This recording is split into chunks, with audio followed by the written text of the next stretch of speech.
today's warm-up, we are going to be using integers while we're also applying the rules of order of operations. To start with parentheses. I always start with the P parentheses. As I look across this, we do have this right here, which is in parentheses, but remember the reason that's in parentheses is to separate that negative sign from the division sign. So the only thing I actually have in parentheses is right here. So I'm going to bring down the rest of this problem.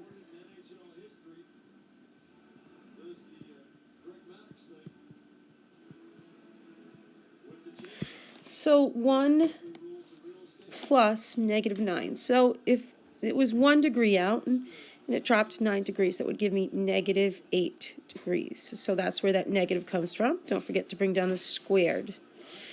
I'm all done with my parentheses. I don't have anything else in parentheses, at least not that I need to do anything to. So the next thing I need to look at is all of my exponents.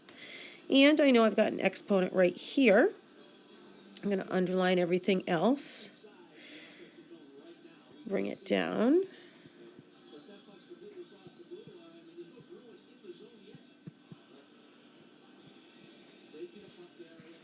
So negative 8 squared, that means it's negative 8 times negative 8.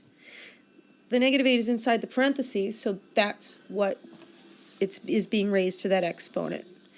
So I know when I'm multiplying, I've got 8 times 8, which is just 64, and I've got an even number of negatives, so therefore it's positive. And the reason that minus sign is there is because I carried it down. So be careful of all those minus and negative and plus. You don't want to forget anything along the way. So that's exactly the reason that we underline things. So I am done with my exponents. I'm now moving on to multiplication and division. And remember, we go in order from left to right. So if I go in order from left to right, the first thing I get to is right here. I'm going to underline everything I'm not doing. So I've got negative 5 plus 2 times 7 is 14 minus 8 divide by negative 2 minus 64. Still looking at multiplication and division as I work across because there's another division problem there. Underline everything I'm not doing. Bring down the things that I'm not doing. 8 divided by negative 2. 8 divided by 2 I know is 4.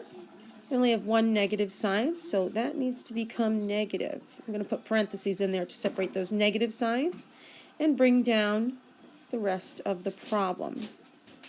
I've now finished all the multiplication and division, and we're going to be moving on to addition and subtraction, of course, in order from left to right.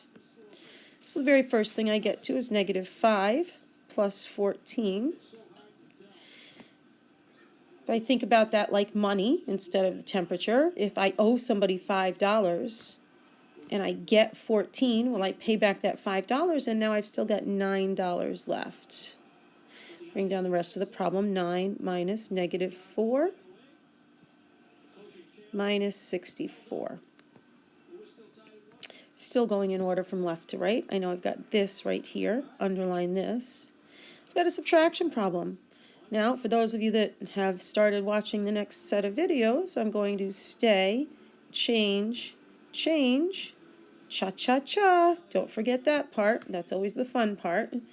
9 plus 4 I know is 13 minus 64. Okay, I am going to bring that 13 minus 64 onto a new slide.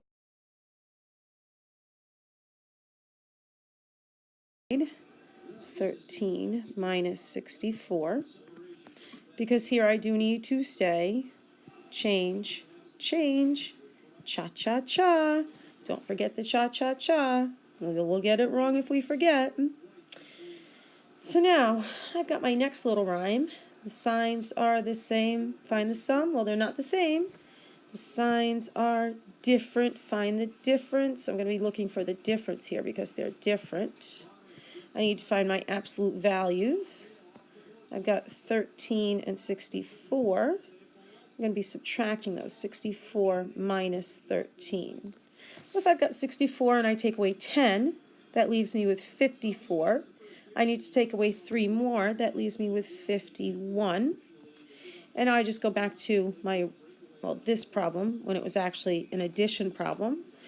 Find the number with the larger absolute value. It's right here, so therefore my final answer has to have the same sign, which is negative 51.